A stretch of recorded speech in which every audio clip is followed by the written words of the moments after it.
Welcome. My name is Wilny, and we want to cover a very important and sensitive subject.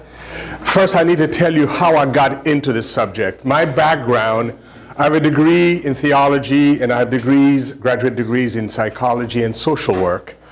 And when I went to social work school, and I specialized in drug and alcohol addiction. And it was something back in the 90s, the big drug back then was crack and cocaine. So that was my specialty. Then one time I got invited, if we could keep it quiet, guys, please. I got invited to go to France because I speak fluent French, being Haitian of birth. And I got invited, of all things, to do an evangelistic series, 11 days in Paris. You know, who wouldn't take that, you know? I was invited to the largest Adventist church in Paris. The church, it's a huge old building built way back in the 17th or 18th century. The whole building is like that, and the conference office, the Northern France Conference, is on top. As you may know, Paris is one of the most secular countries in the world. I mean, as secular as it gets, to the point where if you walk through Paris, one of the sad sights you'll see old, beautiful Catholic cathedrals that have been turned into beauty shops and other things. That's how secular it is. So to invite someone to hold an evangelistic meeting in Paris for 11 days is a feat. They invited me because of my twist on evangelism. I decided to give it a different twist. I decided, since I'm in a secular society, I would do a series on the image of God in you. But in French, I call it a Christian view of self-esteem. Of course, it brought a lot of people because they are into that. The reason I'm telling you this, the church was packed every night. And the conference office family department asked me to make myself available because the meeting started at 7 every night. So they asked me from 4 to 7 to spend 3 hours to see 3 people every day for the 11 days. Counseling. The first day that I spoke was a Saturday morning, Sabbath service. I announced what was going to happen. By Sunday afternoon, when I showed up for my first 4 o'clock, my whole appointment was full for the 11 days. Here's the shocker. The majority of the people who came were women. And the majority of their problem were their men who were having problem with pornography. That's how I got introduced to the subject. It was a subject that never interested me, because as a kid, I can tell you, I attempted to look at the dirty magazine once, and my father caught me. That was the end of that story. I'm from the Caribbean, and they believe in corporal punishment. Needless to say, my butt felt it. And my father told me, if I ever caught you looking at that again, you will no longer be a member of this family. And he meant it. So that was my first and last time at any type of pornography. So now years later, I'm an adult. I'm in the middle of this country where pornography is rampant. So when I came back stateside, I wondered, do we have the same problem in America? What do you think? We do. So first, before I define what pornography is, let me give you some quick statistics. Right now, in North America, pornography is a $100 billion business every year. That's enough money to feed 4.8 billion people. Are you following me? $100 billion business. Couple more statistics. From 2001, I have that on the screen, I think. From 2001 to 2007, internet porn increased from 1 billion to 3 billion. Okay, but check this out. And from 07 to 11, how many years is that? Do the quick math. 4 years. It increased to 100 billion. What happened in those 4 years? That's what I want to share with you. It is a business that is insidious. You wouldn't believe, and I'm going to show some stats. We have about an hour. Well, we have about 45 minutes left. I'm going to go fast. And I may have time at the end for a few questions, but put on your seat belts, because you're going to learn stuff you wouldn't realize is happening in our society. Okay, here we go. Someone who has committed adultery is 200%, 18% more likely to look at porn. I should have put it the other way around. Someone who look at porn is most likely 218% likely to have adultery. Because when you look at it, and I'm going to show you the different stages, the last stage is what we call acting out. You got to do something about it. But I'm going ahead of myself. Let's keep looking at some stats. 7 out of 10 teenagers hide their online behaviors from their parents. How many? 70%. 70%. And 35% of boys say they cannot count the number of times they have viewed pornography videos. So many times they can't tell. It gets worse. Almost 68% of adult men, 68%, same percentage as the teenagers. Are you following me? Yes. Okay? And about 80% of adult women use porn at least once a week. So if you look at the young teenage boys and young men, their brains are no different when it comes to pornography. They have the same taste for pornography. 70% of teenage boys, 70% of grown men look at porn at least once a week. According to the American Academy of Matrimonial Lawyers, these are not Christians, 56% of the divorce cases involve one of the parties having an obsession with pornography websites. By the way, you guys have to take notes. I decided not to kill trees, so I will send this to you. At the end, I'll have a place where you can write your name, not your name, just your email address, and I'll email it to you Monday morning, okay? So I'll put this here before you go. Give me your email. You'll get all my notes, okay? I'll send you all my notes. Okay. So here's the deal. So pass it around, please. 56%, okay, of divorces in America today have some connection with pornography. Excellent. Thank you, man. You saved my life.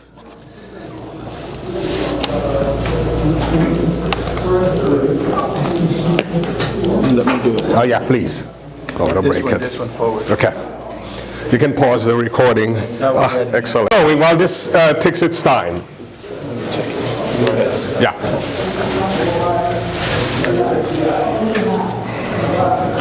Must be. There we go. All right. Now, we get into more information that's going to shock you. Okay. You can't see this very well, but I'll read it to you. 90% of children ages 8 through 16 have viewed porn. So go to your church, wherever you go, count 1, 2, 3, 4, 5, 6, 7, 8, 9, 10. Only one of those boys have not seen porn. Right now in America. Okay? And this study was done in 2012. Okay? That's how prevalent it is. Okay? Porn sites comprise 12% of the internet. That big World Wide Web, 12% of it is all porn. There's a lot of money to be made in it. 1 in 6 women view porn. 25% of such engines requests are for porn. 25% of people who log online go on for porn. 50%, oh boy, of pastors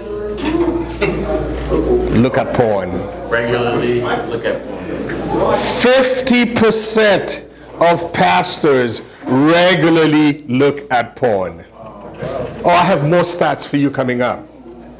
Okay?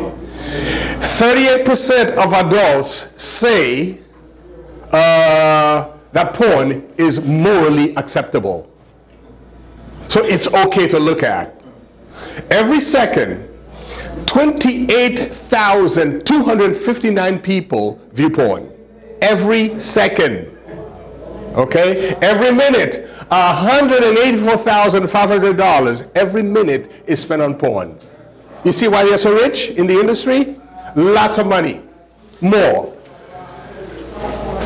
Age 11 is the average exposure to pornography from boys. Age 11, folks at grade school. The prefrontal cortex takes another 20 years to develop. Well, let me tell you about the prefrontal cortex. To understand addiction, I'm going to talk to you about addiction later because there's such thing called porn addiction. You have to understand how the brain works. If you read Psalm 139, David describes how wonderfully we are made. Okay? It's a beautiful psalm. It's one of my favorite. Well, the way God made the brain, the brain has different sections. And after sin, folks, imagine what it was like before sin. After sin, you have what you call here the prefrontal cortex. That's your conscience. That's the manager of your brain. That's what tells you this is right, this is wrong.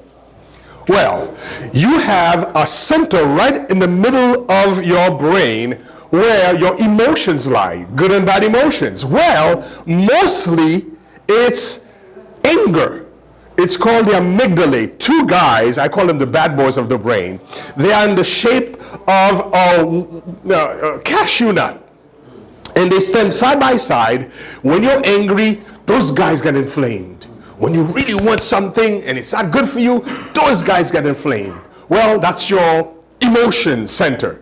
This prefrontal cortex is supposed to balance those bad boys. When you become addicted to porn or any other addiction, these guys get inflamed. And when the desire comes, they cancel your prefrontal cortex. Are you following me? That's how powerful it is. Okay? God gave you this prefrontal cortex to balance things out, but there are substances that can actually cancel it out.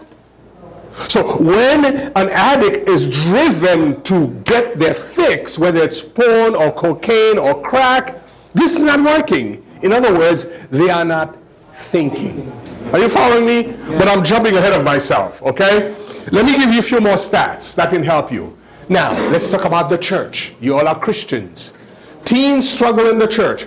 More than half of youth pastors have had at least one teen come to them for help in dealing with porn in the past 12 months. This is from Barna Group. Barna Group is a respectable Christian researcher. Respectable. Every Christian on this planet respects Barna. That's what he does for a living. He does research for Christians. And he says the following. All the teens seeking help are mainly boys. There's still a significant amount of girls seeking help from youth pastors. So, and those are some of the kids who come out and admit it. Most don't. For the some that admit it, this is what we did. In the past 12 months, how many teens have come to you for help in dealing with porn? The question was asked. 32% of the pastors said none. 50% of the pastors say 1 in 5 of the teens came to us for help. Remember, 90% of our teens are looking at porn, but only a fifth of them are looking for help. Are you following me? Yeah. So they go to church every Sabbath, they've been seeing porn all week, and there's no help. They're not seeking help. Okay? And of course, it goes down from there. 9%, 6 to 10 come, 7%, 11 to 24, and 3% of pastors says up to 25 youth come to them in 12 months looking for help. Okay? Mm-hmm. Interesting. Which types of youth sought help? Okay? 92% of those who came for help were high school boys. It gets more frightening. 57% were middle school. 23% were high school girls. And 10% were middle school girls. I don't spend a lot of time talking about girls because we discover the percentage is not that high with girls. And what we discovered, a man's brain and a woman's brain are two different. I wish I had another time to explain that to you. So we discover when it comes to a porn addiction, for some reason the male brain is more sensitive to porn addiction than a woman's brain. Go figure. All right, porn in the church. Okay? This is by Barna. Pornography. 57% of pastors said addiction to pornography is the most damaging thing they have in the church right now. 57%. Okay? Oops, sorry. This thing is really good.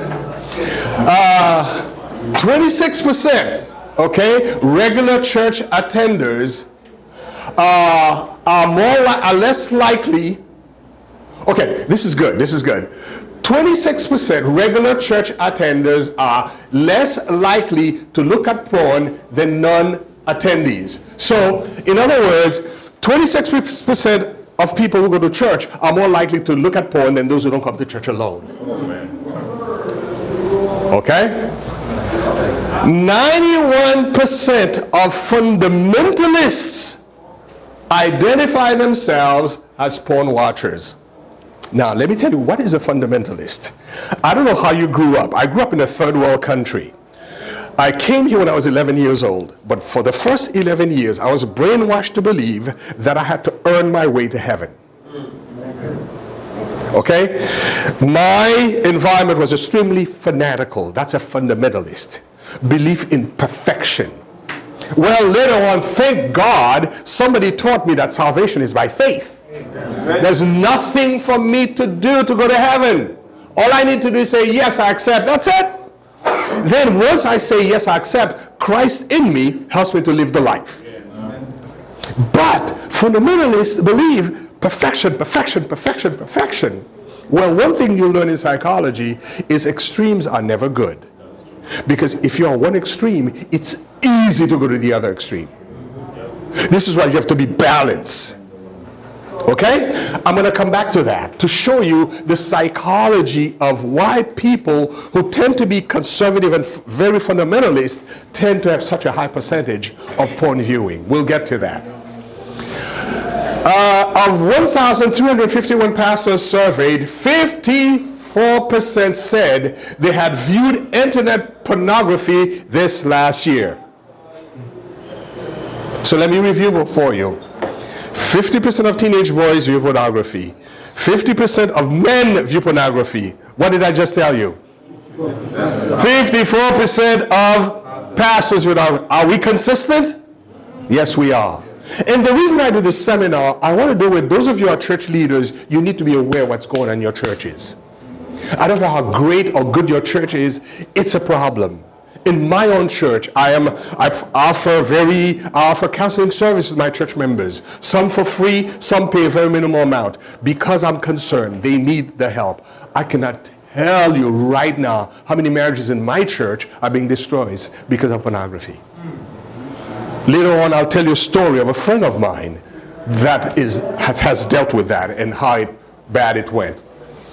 34% of women, this was reported in today's Christian Women's magazine, okay, view pornography. Of course, I already told you 50% of men, you got that. Okay, pastors struggle with porn. Ooh, can we talk about pastors? Just over 1 in 5 youth pastors currently struggle with using porn, and they use it at least once a month. Once a month. About 12% of youth pastors and 5% of pastors are addicted to porn. So there's use, there's addiction. And I'm going to tell you about addiction in a while. Okay. Youth pastors. Let's talk about the youth pastors first. The question was asked, is it a current struggle for you? 21% said yes. Okay? Yes, this struggle was in the past. 43% said yes. No, I do not have a struggle, 36%. So for those who answer, okay, 63% said they had a struggle of youth pastors. How often? Frequency, okay? Daily, 0%. Multiple times per week, 22%. Multiple times per week, 22%. A few times per month, 35%. Every few months, 19%. Less often, 19%. And look at the addicted part right here. Oops, I didn't mean to do that. I thought it was like my clicker that has a red thing. My clicker's not working, so I have to work through. Okay, question was asked, do you think you're addicted? 56% said yes from the youth pastors. I'm not talking about viewing, I'm talking about addiction, meaning they can't do without it. They just sit on a computer or their phone without thinking, and they're viewing porn. This is from Barna, so good stuff. Let's talk about the pastors. According to Barna, 14% of pastors struggle with it. Current. 43% struggle with it in the past. Okay? And 44% did have a struggle. Addicted? Check this out. 33% felt they were addicted. We're moving on. Church leaders, people in your church. Okay? A question was asked of pastors. How much does the issue of porn interfere with your ability to find strong lay leaders in the church? Okay? 22% of pastors went, yeah, that is a very important problem. 49% said not too much, and the other 29% said not at all. Okay? Here's an interesting question that they asked pastors. Which of the following do you think are usually a good idea when a pastor is struggling with porn? So what does a pastor do when they struggle with porn? Here's a recommendation. Find a counselor. 82% of pastors agree, if you have a porn issue, find a counselor. 59% says have a group of mature Christians who can hold you accountable. This is where it gets scary. 58% says if you're married, tell your spouse.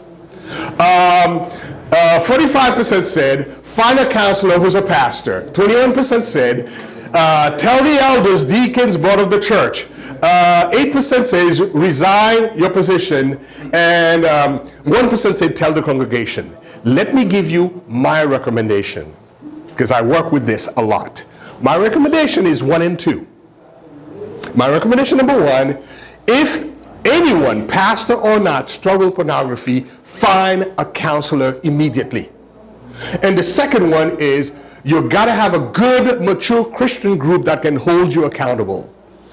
If you're going to tell your wife, you need to be very, very, very careful. You need the advice of a counselor who's got their head on to direct you into that. Let me tell you why. At times, it's very hard for a woman to understand how a man's brain functions. If, for example, a man come to me who's got a serious issue with pornography and tell me he's going to tell his wife, I'm going to interview him and find out who's your wife like. And I'm going to have the wife come in without me telling her anything. I say, I need to talk to you. So your husband got some issues that we need to talk about. I'm not going to tell her husband has a pornography issue. See, I'm finding out, can she handle it? You realize sometimes some information do more damage than good to the psyche. Are you following me? Because sometimes when you give someone an information, it doesn't only affect your relationship with them, it affects them personally. So you have to ask the question, is it worth the damage that you're going to do to the person? So it depends. I don't recommend the rest. I don't recommend that, yeah, you could find a counselor who's a pastor. That's okay. But you don't want to tell your elders and deacons if you're the pastor. Not a good idea. Because a secret can only be held by one person. Because some deacon, some elders are going to talk to an elder, another deacon. You know what I'm saying? Yeah. Don't do that. Some people feel they have to confess. That kind of thing, you confess to one. God and your counselor. Okay? Resign your position. I don't believe somebody should resign just because they have a pornography problem. Then all the liars should resign too, because sin is sin. Okay? Find a counselor, a good one. Okay? And of course, don't tell the congregation. Quick story. I got a call This happened a few years ago. I lived in another state, and a friend of mine called me. He and I, we pastored together in the same district many years before. And he called me to tell me, Wilny, I know what you've been doing lately. I just came back from France. He said, and he was on my Facebook page. He saw my pictures from Paris and all that. He goes, man, maybe it's providential that you put that on Facebook because I'm having an issue with porn. Child porn. So you know my first thing, I said, man, find your counselor right away. He said, should I tell my conference president? I said, by all means, no, you will lose your job. Okay? You don't share everything. I said, find a good counselor. So I found a counselor for him in the state where he lived, and I hooked him up. He never went. So a few weeks later, he calls me again. Things are escalating. Long story short, one day he was visiting a certain person who happened to be a child, and he attempted to act it out. He didn't do anything. He attempted when the mother of the child walked in. Yeah. That's how escalation can go. Needless to say, she reported him to the conference and he lost his job. And his wife found out. His wife had told him before. She knew he was having a problem. She told him, take care of it. If you don't, I will. So when she found out he lost his job, guess how she took care of it? She kicked him out and divorced him. Are you following me? This is more common than you think, brothers. More common than you think. That's just one of many examples I can give you.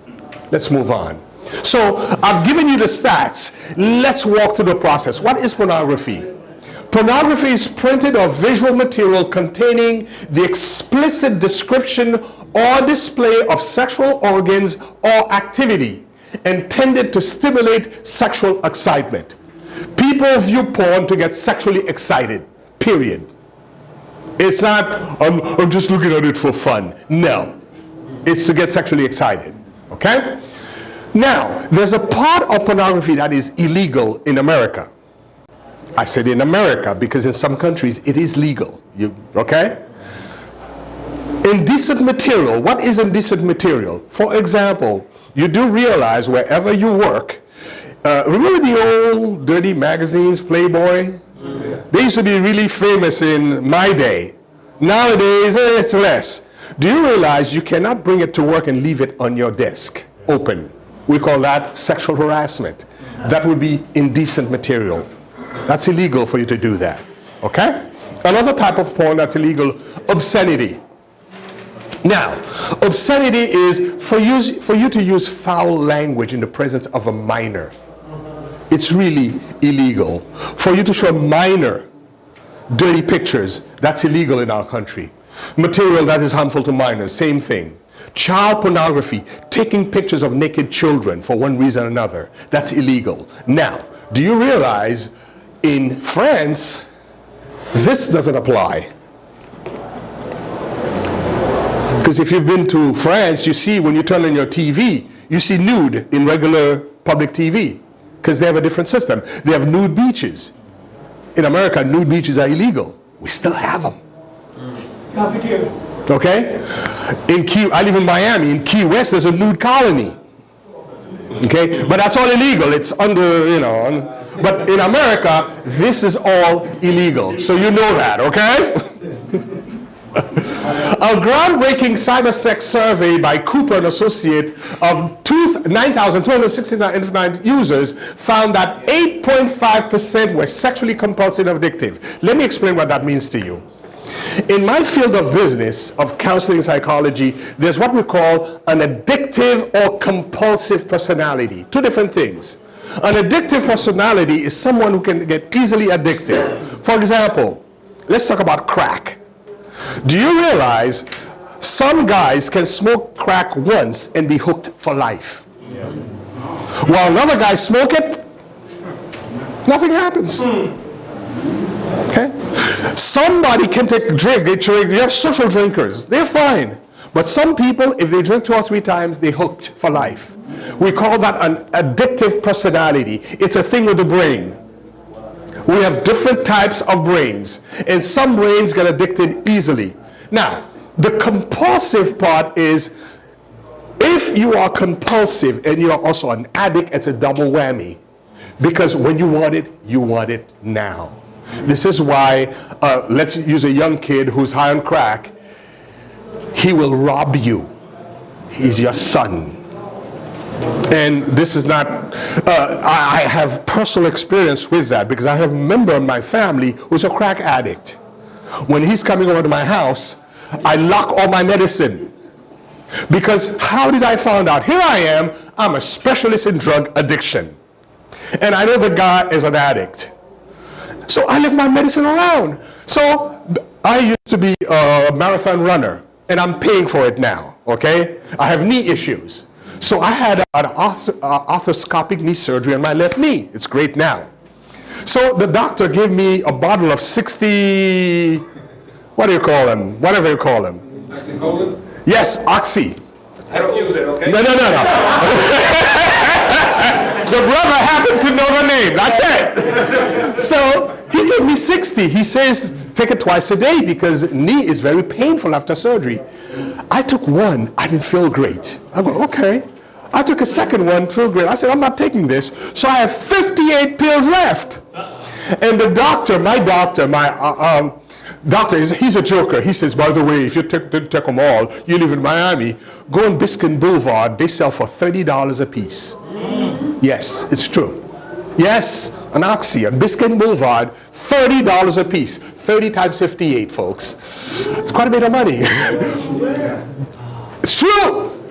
A lawyer was arrested this week, 2 days ago. Okay, because of that. Okay, so I leave my Oxy on my night table. I don't need it. And a certain family comes over, right? So I know he walks by the bedroom, so I took it from my night table.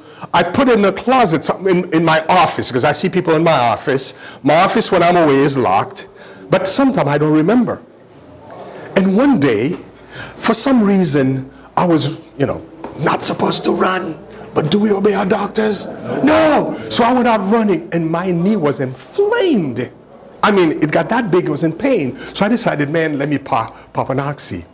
I went to the bottle. Guess how many were in there? 3. 2. 58 to 2. You know where they went, right? Yeah. I learned very quickly, now all my medicine is locked on the key. So if you have that, someone who's hooked, be careful. Let's move on. See, that's an addictive and compulsive personality. He couldn't stop. He's a guest in my home, popping my pills. I didn't even get to sell them. I would not have. All right. Porn addiction goes in stages. It doesn't happen like that. Stage 1, early exposure.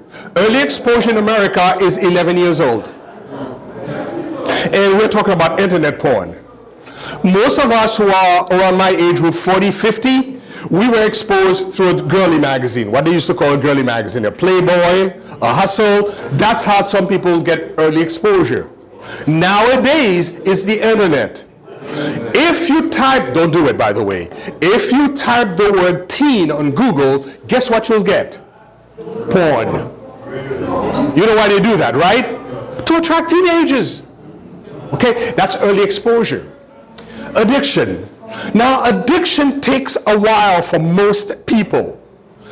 If you do not have an addictive personality, it takes 4 to 6 weeks of watching porn all the time for you to become addicted. So let's say you watch porn a minimum of 3 to 4 times a week for 6 weeks, pretty much you'll get addicted. So that's addiction. The next level is escalation. I want to tie escalation with, let's do escalation first. Escalation is, you don't know this, but I can tell you there are different levels of porn. There's what we call soft porn, there's hard porn, there's hardcore porn, and then there's the stuff you don't know unless you know where to go to find it. Are you following me? At that level, your brain is totally desensitized. Okay? In other words, nothing scares you anymore. Nothing frightens you. Because this is an insidious disease that wants more, which leads me to the next one. You act out. Remember the story of the young pastor I told you earlier? He acted out. He went through all that. Okay? He called me when things started to escalate. I advised him to seek help. He did not. Eventually he became desensitized, and eventually he acted out. And he lost his job. These are the stages of porn. And everybody go through that. Now here's what's frightening. Here's what's frightening. It is very frightening to think that someone can look at it once or twice. Oh, I'm sorry, I didn't want to show you that yet. Once or twice and go through all this like that. Because you looked, the addiction is there, you escalate very fast, you become fast desensitized, you're ready to act it out. You wouldn't believe the acting out that happens in our churches. About 3 years ago in my own church, I'm the head elder of Miami Temple. I had to confront a guy.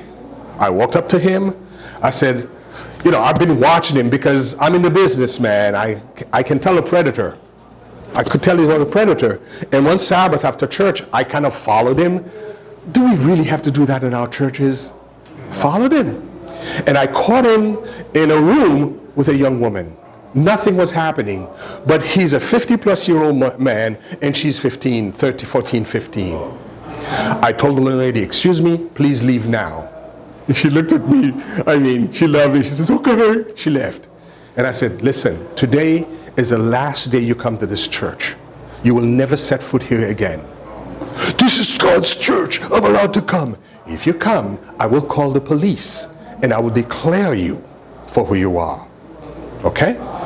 I can report you. Okay? I'm a counselor. He didn't come back. He's a predator. Because I heard that he'd been approaching young women before. This happens in our churches, people. A few years ago, I had a couple come to me for counseling, only to find out that she was being abused in her church by a leader. And the fiance was wondering, why is she not affectionate to me? Why she resist? They were not being sexual. I asked that. Just regular affection, holding hands, kissing, things, you know, people who are engaged do. She was very nervous about it. So I decided to ask her, I'd like to have a session alone with you. And the minute she sat down, she knew where I was going. Before I opened my mouth, she started crying. So of course my first question was, what's going on? She goes, I know why you brought me here today. I said, why did I bring you here today? She said to me, it's the moment of truth. I said, what truth is that? The truth is, she said, I'm emotionally bound because this person who's a leader in my church has been abusing me for years, and I cannot say no to him. And this person is 32. Okay? That's another whole study I could do with you, where people who are predators can access their amygdala and circumvent this prefrontal cortex that God gave us to control, we call the conscience. That predator circumvented that and accessed directly to amygdala and access her emotional center through a series of stuff that he did in church. Let's move on. Now, I promise you to show you why I said people who tend to be fundamentalists have a higher probability of being addicts. Let me show you why. Remember what I said earlier, right? Perfection, right? Social pressure to be perfect. I grew up in a church. I'm a third generation SDA, so I know my church well. Trust me. And in my church when I grew up, man, you have to be perfect. I even had some deacons in the church who believe that if you ate meat, if you ever had sex, you would never be part of the 144,000. That was my church, man. So we were very fundamentalists. Because of that, there's a lot of pressure to be perfect. Now, when you have a fundamentalist, when they look at sex, they look at it as shame and guilt. Shame to do it, guilt if you do it, even if you're married. And these people have sex on Sabbath. So Adam waited till the sunset, Saturday night. You're right. Okay?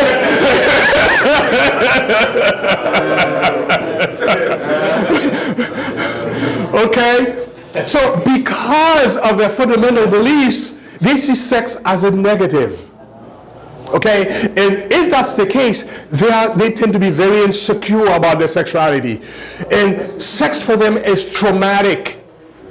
These people have more tendency to become sexual addicts. Remember I told you about extremes, right? Yeah. Because they go to this one extreme, and one day they enjoy it, they can't stop. Then they pull all the stops. They go into pornography, they go into all type of stuff you wouldn't believe. Do the math. Remember back in the 70s and 80s how many leaders in the world were caught in sexual stuff? And some of them were the same one who were on TV condemning people? Yes. That's a perfect example of what I'm talking about. Be very careful of extremes.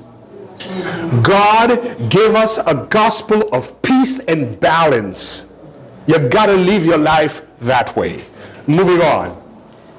Okay, the signs and symptoms of a porn addict are similar to the signs and symptoms of addiction to drugs and alcohol. Okay, there are two types of addictions. You have what is called substance addiction and behavioral addiction. What is a substance? Give me some substances. Crack, marijuana, alcohol, cigarette. Okay. Say one? Meth. There's a whole list. I have a list of about 19 or 20 substances I can give you that's out there. Stuff that will blow your mind. Okay? Now, behavioral addiction is gambling. Smoking. Lying. That's it. You know some people are addicted liars. You know that, right? Like they breathe. Okay? I'm not going to say what I was going to say. I was going to tell you the type of people I work with sometimes. One of the behavioral addictions is pornography. It's a behavior. But here's the deal.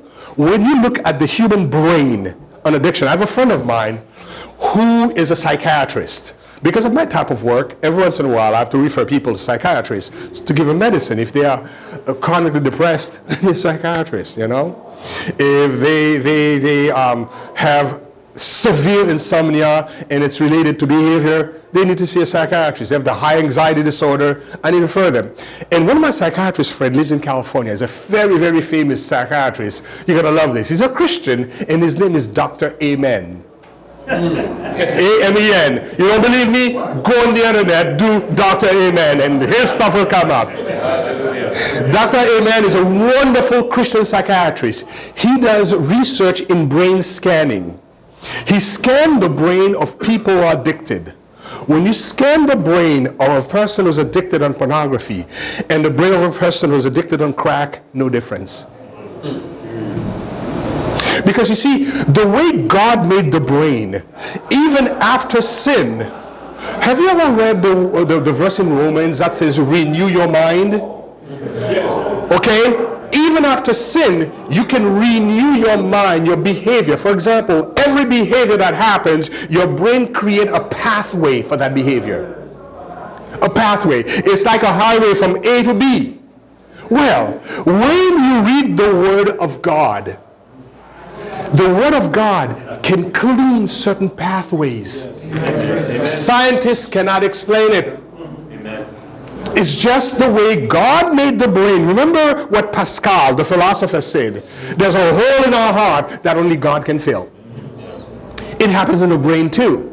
So I've seen people I've treated who have serious issues of addiction, and I have key Bible verses I have them read. That's part of my treatment plan. I tell them, I'm a Christian. I'm a pastor. So my treatment is going to be Christian and psychology. We can't leave psychology out. I marry the two.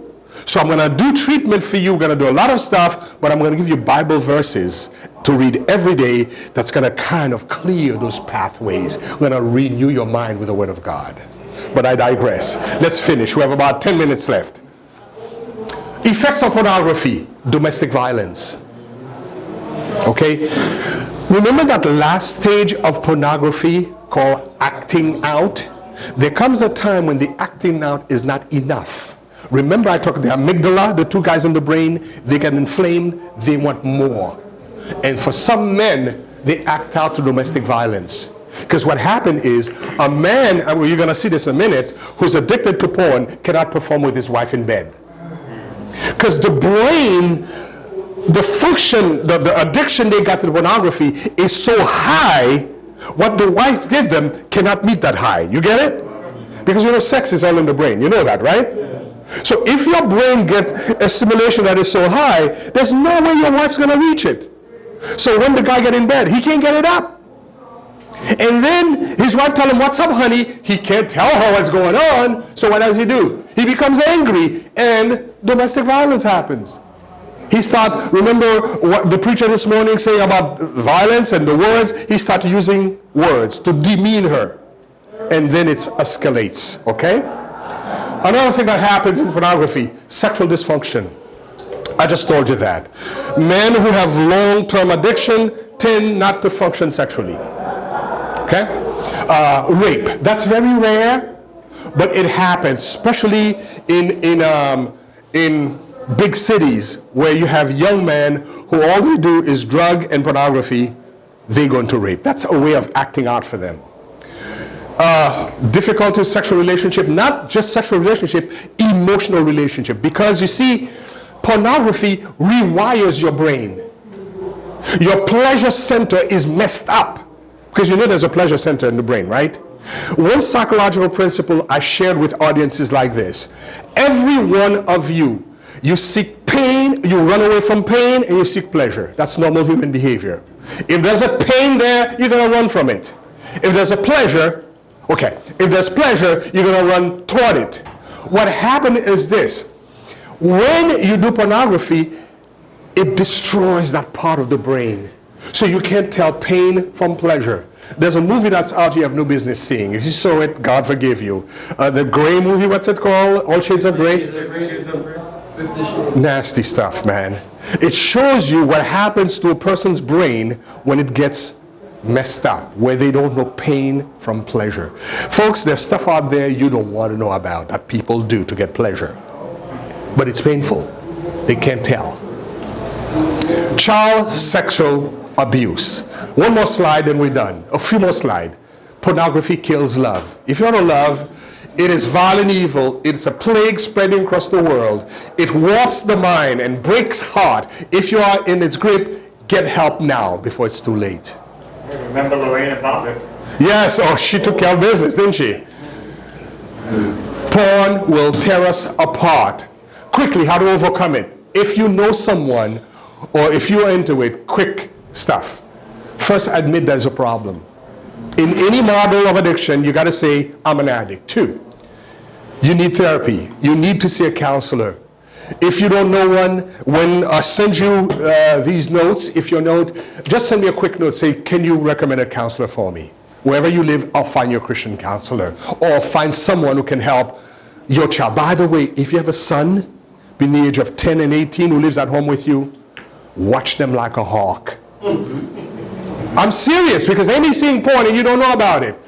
I don't know about you fathers. I don't ruin my house for my son. I have one son, one daughter. I am the king in this house. You're my subject. Well, you know, it was tongue-in-cheek, but you know what I meant. I'm the father in this house. I get to come into your room and look at all your stuff anytime I want to, if I suspect you. That's my right given to me by God. Amen. It worked, because just before he had his first child, you know what he said to me? He said, hey, Dad, I need to talk to you. And I was wondering, what is the dude going to tell me? So he put his head around my neck. Dad, I'm about to have children. One thing I need for you to promise me. I said, what's that, son? I want you to be around with them. Why? I want you to share with them directly the same principles you gave me. Amen. I'm a good man because of you. I want my kids to be like that. What is the greatest compliment? I was tough on the kid. But you know, as an adult, he appreciates it. Because I said, Jean, why'd you tell me this? He says, he saw his friends, how they turned out. And their parents were very loose. Okay? If you are a father of a son, watch them like a hawk. Of course, you know, for daughters, there's a different watching happening. Like the elder said this morning, be Be a parent. Be present. You cannot allow to let your kids go on their own because there's a porn industry out there after them day and night on TV, on the internet, everywhere. Their friends. Watch your kids. Watch what they watch. Yes, sir. There is a program that you can put on your computer at home. Yes. That prevents any sexual. Yes. Anything new. Yes. It won't show. Do it. Do it. And that's one of my recommendations to men who are into porn. Have your wife install the program and she gets a report of all that you see. There's such a thing out there. I'm serious. Yes, sir. A quick question. You said in the steps that the last one of it is acting out. What changed? Because when I was growing up, we're probably about the same age. They said we could watch horror movies, killing movies, and porn. It doesn't affect. It doesn't. Watching a horror movie, you're not gonna go kill nobody. The movie doesn't make you do this. Yeah. What changed to now? It's like, wow, it is gonna make you do this. New research. They lied to you back then because everything you see has an influence on your behavior. Okay? Because folks, remember this. The senses are constantly recording. The 5 senses, the brain never forgets. There's no such thing as forgetting. Even Alzheimer patients, they remember everything. What happened is that there's a disconnect between the center of the brain that has all the information and the frontal cortex that can remember. But it's all there. We've done experiment in psychiatry where people who are in their 90s, if we give them the right electrical impulse, they can remember stuff that happened 80 years ago. Yes, quick question. So most of the sexual movies that display on television Yes. is a part of pornography. Yes, there's a movement in Hollywood to desensitize you, okay? And you know there are people out there who feel it should be out there. Yes. So they put it out for you, okay? Couple more slides and we're done. Group therapy is another way of doing it because anybody who come to me with serious addiction, I tell them you need to continue to see me and I'm going to recommend you to a group. Okay, quick tips, then we're done, really. Have someone else install a block on your electronic devices to prevent use. If you're married, it should be someone you trust. If your wife knows, it should be her. Talk about your addiction in detail with a friend or therapist, preferably a therapist. Develop a relapse prevention because you will relapse. Remember, if you have a compulsion, you're going to do it. You need to have a plan. What am I going to do when the compulsion shows up? Install tracking devices in your phone, TV. We talked about that. Be aware of the stages and signs. We talked about that. Make good use of all available porn addiction resources, including 12 steps. Now, I'm going to go quickly through this. I want to show you some Bible verses. Okay, we don't have time for that. A couple of Bible verses, the triggers, another time, prevention, starts in the home, continues in the church. This is why we're doing this. Dealing with the struggles of nature versus nurture. That's where the addict and the compulsion, your nature, you know, sometimes you inherit an addictive personality. That's nature. Part of the nurture is to learn the rules. Be careful of the 5 people you're closest to. If these people are into that stuff, walk away from them. Okay? Self-awareness, monitoring your 5 senses. I told you that already. Here are the Bible verses I want to end with. Proverbs 14:7. Leave the presence of a fool, for there you do not meet words of knowledge. The fool this time is the internet. Porn. Solomon wrote it 1,000 years ago. I'm applying it to 2017. Another one, you'll like this one. Just then, a woman met him. She'd been lying in wait for him, dressed to seduce him. Brazen and brash she was, restless and roaming, never at home, walking the streets, loitering in the wall, hanging out on every corner in town. That's the internet. Apply this to the internet, to the porn sites. Solomon wrote it thousands of years ago. You can apply it to 2017. Proverb 7:10-7. That's the message. Okay, one last one. You're very familiar with this one. Do not be overcome by evil, but overcome evil with good. If you have a compulsion, if you know someone who has compulsion, they need to have a plan B. The plan B is, when you have the compulsion, do something. Usually go help someone. Do something positive. Thank you guys for coming. Thank you. Thank you.